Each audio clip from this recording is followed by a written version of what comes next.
Stage पे Congress party के सब वरिष्ठ नेता, भीड़ में हमारे प्यारे कार्यकर्ता,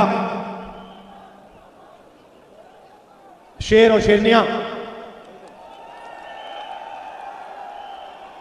भाइयों और बहनों, मध्य प्रदेश के युवाओं, माताएं बहनें, किसान, मजदूर, छोटे दुकानदार, आप सबका यहां बहुत बहुत स्वागत। और इसके बाद ये यात्रा राजस्थान, हरियाणा होकर दिल्ली पहुंचे। नमस्कार, जनसंवाद में आपका स्वागत है। दोस्तों, राहुल गांधी का बड़ा धमाका, भारत जोड़ो यात्रा पार्ट 2 की शुरुआत। 3500 किलोमीटर फिर होगी यात्रा। राजस्थान से गुजरात, गुजरात से मध्य प्रदेश, मध्य प्रदेश से छत्तीसगढ़ से लेकर उत्तर प्रदेश।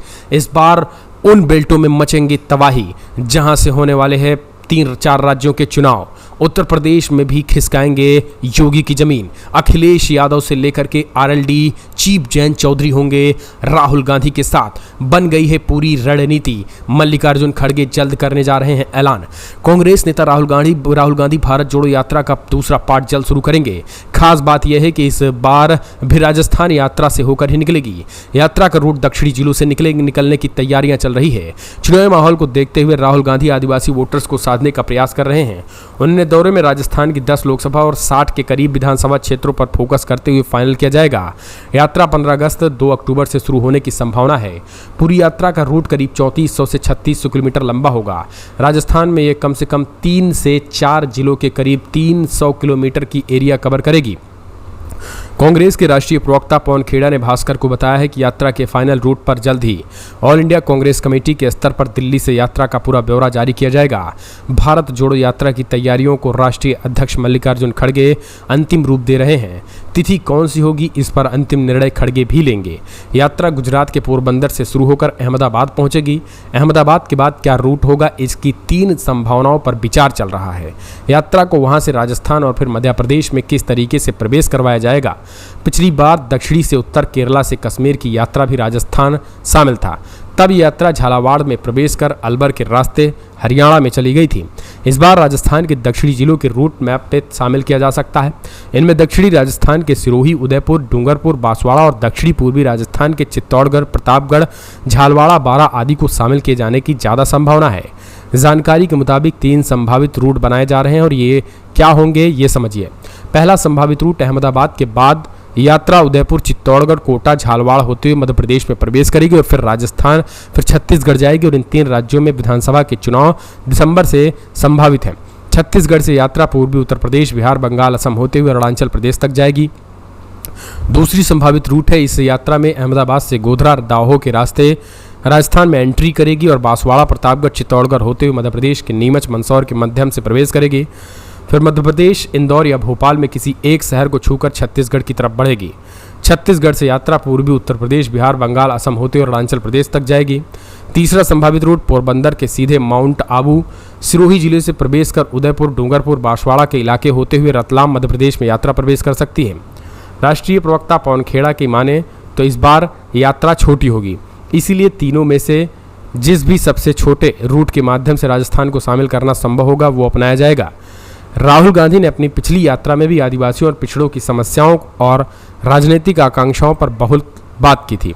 वे अक्सर कहते थे कि आदिवासियों को भाजपा वनवासी, वन में रहने वाले कहते हैं, जबकि वे स्थान के मूल निवास आदिकाल के रहने वाले होते हैं। ऐसे में राहुल गांधी राजस्थान के आदिवासी इलाके, बाहुल्य इलाके जैसी सिरोही, उदयपुर, डूंगरपुर, बांसवाड़ा, प्रतापगढ़, बारां आदि को छूना चाहते हैं ताकि वो राजस्थान की राजनीति पर अपनी बात भी कह सकें और आदिवासियों के प्रति अपनी राजनीतिक प्रतिद्वंदता भी दोहरा सकें। आपको बता दें, फोकस 10 लोकसभा और करीब 60 विधानसभा सीटों पे है। राजस्थान में उदयपुर, जयपुर, ग्रामीण दौसा, अलवर, टोंक, सवाई माधोपुर, बांसवाड़ा, डूंगरपुर, चित्तौड़, प्रतापगढ़, कोटा, बूंदी, धौलपुर, करौली, जालौर, सिरोही जैसे 10 लोकसभा क्षेत्रों से आदिवासी पहले, दूसरे या तीसरे नंबर के सबसे बड़े मतदाता हैं। ऐसे में करीब 60 विधानसभा सीटों पर आदिवासी प्रभावी है। ऐसे में राहुल गांधी इन सीटों पर यात्रा के जरिए सीधे प्रभावित करेंगे और यही कारण है कि राजस्थान को लेकर ये तैयारियां हैं। अच्छा, इन सब के बीच उत्तर प्रदेश से बड़ी खबर निकल के आई है। उत्तर प्रदेश में जब एंट्री करेगी तो खबर यह है कि राहुल गांधी की भारत जोड़ो यात्रा में अखिलेश से लेकर जैन चौधरी शामिल होंगे। बता दें, कांग्रेस नेता राहुल गांधी अपनी चर्चित भारत जोड़ो यात्रा की शुरुआत करने जा रहे हैं और ये एक संभवतः 15 अगस्त या 2 अक्टूबर से शुरू हो सकती है। 3500 किलोमीटर होगी। यहाँ पर आपको बता दें, यात्रा दूसरे फेज में राहुल गांधी यूपी पहुंचेंगे, तब कांग्रेस अध्यक्ष बृजलाल खबरी समेत कई अन्य दलों के नेता मौजूद होंगे। इस यात्रा की शुरुआत 15 अगस्त या फिर 2 अक्टूबर से होगी। टाइम्स ऑफ इंडिया के अनुसार बृजलाल खबरी ने कहा है कि यूपी कांग्रेस के नेताओं ने राहुल गांधी से प्रदेश को ज़्यादा समय देने को कहा है। अभी रूट और तारीखें तय की जा रही हैं। पहले फेज में राहुल गाजियाबाद, बागपत, शामली जिलों को रणनीति के तहत कवर किया जा सकता है और इस दौरान वे 130 किलोमीटर यूपी में पैदल चले थे और बागपत से यात्रा हरियाणा की ओर चली गई थी। लेकिन इस बार 2.0 में इंडिया गठबंधन में कई अहम दलों नेता भी दिखेंगे। समाजवादी पार्टी के प्रमुख अखिलेश यादव और एलडी चीफ जयंत चौधरी भी राहुल की यात्रा में ज्वाइन करेंगे। आपको बता दें, लोकसभा चुनाव के मद्देनजर पश्चिमी यूपी की सीटों पर आरएलडी और सपा गठबंधन की नजरें हैं और यूपी में यहाँ पर बीजेपी की कड़ी टक्कर दे सकते हैं। सूत्रों ने कहा है कि अतिरिक्त एनालिसिस की तीनों राहुल, अखिलेश, जैन सहारनपुर, बागपत, रामपुर, बरेली, बदायूं, अलीगढ़, देवरिया, महाराजगंज, गाजीपुर, आजमगढ़ और कुशीनगर में वोटों को इंडिया गठबंधन के पक्ष में कर सकते हैं। ऐसे में इन जिलों में यात्रा निकलने की उम्मीद जताई जा रही है और अखिलेश से लेकर के जैन चौधरी तक शामिल होंगे, तो एक अच्छा इनिशिएटिव होगा। सुनिए क्या कुछ कहना है। और ऐसी भीड़ हर शहर में, हर कस्बे में, सड़कों पे दिखाई दे रही है। तो यात्रा का लक्ष्य क्या है?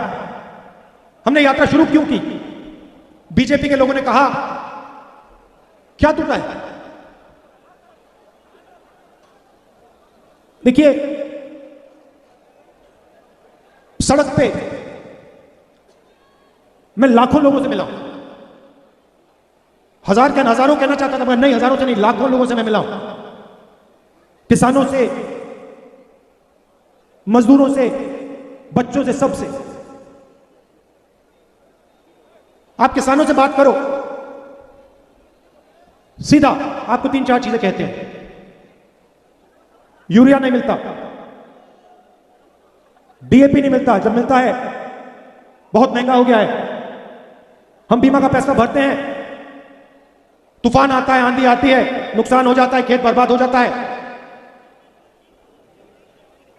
बीमा वाली प्राइवेट कंपनी मिलती नहीं है, ना इंटरनेट पे मिलती है, ना टेलीफोन पे मिलती है।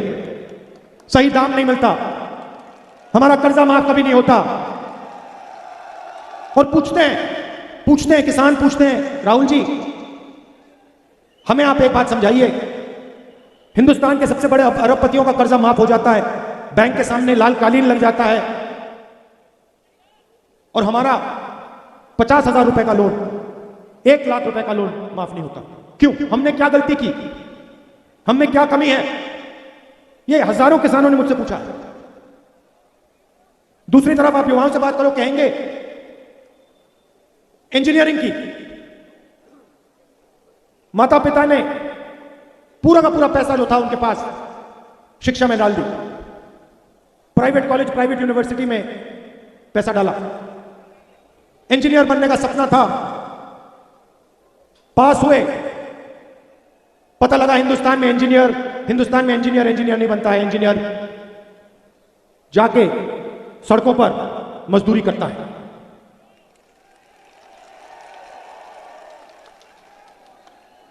छोटे दुकानदारों से पूछो,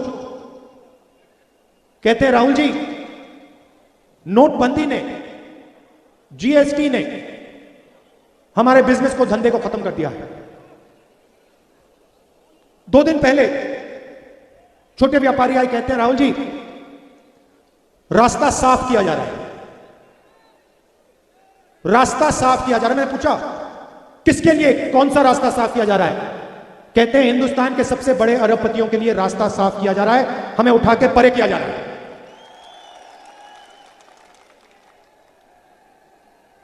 और फिर जहां भी इनको मौका मिलता है,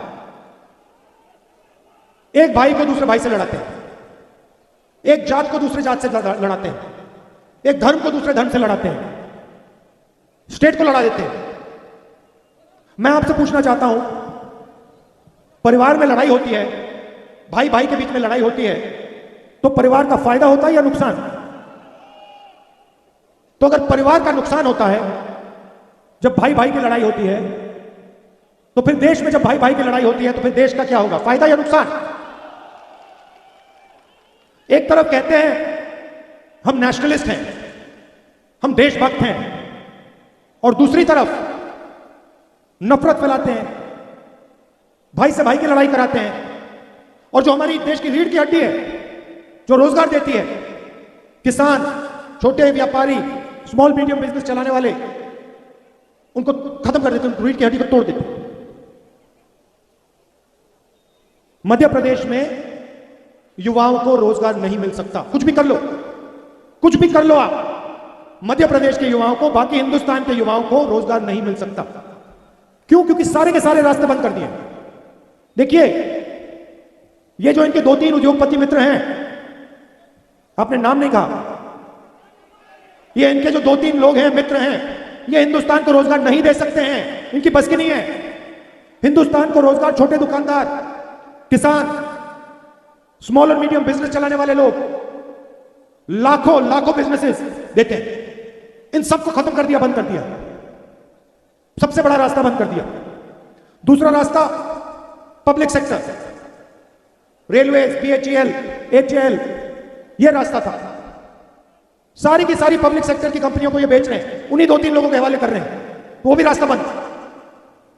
तीसरा रास्ता सरकार में नौकरी, रोजगार, स्कूलों में, सरकारी अस्पतालों में, वो भी प्राइवेटाइज किया जा रहा है। आज एक बच्ची आई मेरे पास, मेरे साथ चली, कहती है राहुल जी मेरे स्कूल में तो टीचर ही नहीं है। मैं स्कूल जाती हूं, पढ़ने जाती हूं, टीचर ही नहीं है। सामने ब्लैक बोर्ड के सामने बैठ जाते हैं और घर चले आते हैं। यह है मध्य प्रदेश की शिक्षा।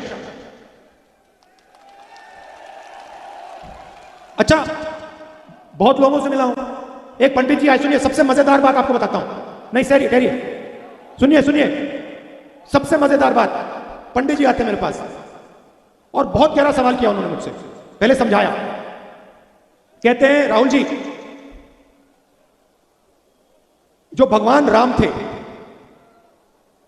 वो तपस्वी थे, उन्होंने अपनी पूरी जिंदगी तपस्या में डाल दी। सही या गलत? सही बात, ठीक है।